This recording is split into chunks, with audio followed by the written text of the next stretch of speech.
big victory then for asylum seekers. It's a monumental decision that could change the lives of asylum seekers right here in the United Kingdom forever. The High Court has decided and ruled today that the Home Office acted illegally when placing asylum seekers in now notorious Napier Barracks, a former military site in Folkestone in Kent. So back in April, 6 asylum seekers took their case right here to the High Court, all on the grounds that the accommodation in Napier Barracks was so bad they deemed it unlawful. And that's something that the High Court today has agreed with.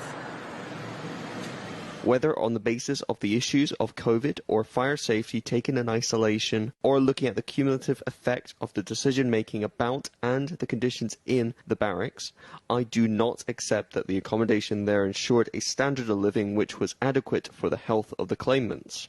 Insofar as the defendant considered that the accommodation was adequate for their needs, that view was irrational.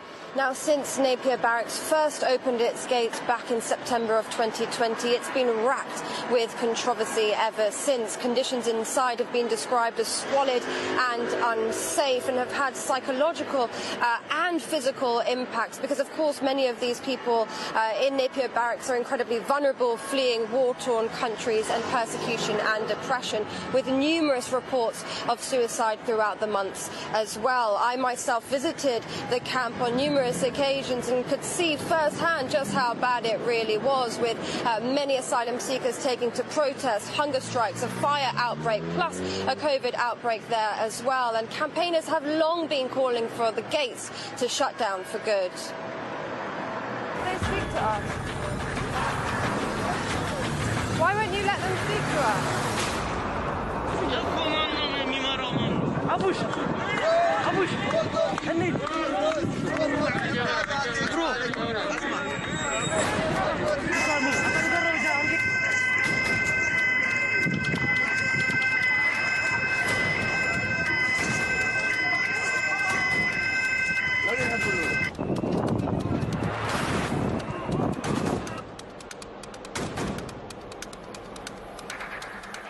No, we are negative now, but they say we're going to live with who have the coronavirus.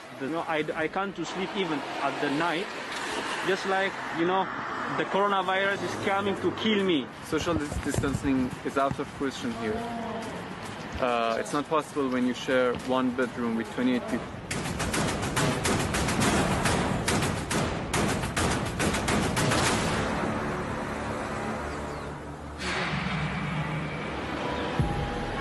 Well, throughout the months, various organisations have been speaking out against it, including Public Health England, that said it was not fit for purpose, not least during the heights of a COVID-19 pandemic. But earlier this year, internal government documents revealed that the site was specifically chosen to house asylum seekers just to show and prove how robust the UK's immigration system really is, with campaigners calling that decision part of the hostile environment at play and saying it was a physical deterrent for asylum seekers as well. But the Home Office today has denied all of these allegations, saying the site was only ever intended to be used for temporary and emergency accommodation. During the height of the pandemic, to ensure asylum seekers were not left destitute, additional accommodation was required at extremely short notice. Such accommodation provided asylum seekers a safe and secure place to stay.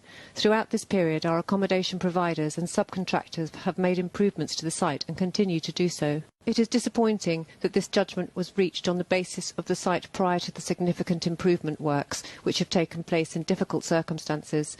Napier will continue to operate and provide safe and secure accommodation. Well, clearly the High Court disagrees with the Home Office, and asylum seekers I've been speaking with throughout the day are saying that this is a cause for celebration and victory, and it's a step closer to justice. But of course, hundreds still remain within Napier Barracks, and campaigners are saying that now there is absolutely no basis for Napier Barracks to continue in its use and operation. They're pointing the finger of blame directly at Preeti Patel, calling for her to be sacked, or at least for her to tender her resignation. And now they're arguing that there could be claims of damage against her that could also follow in light of this monumental decision.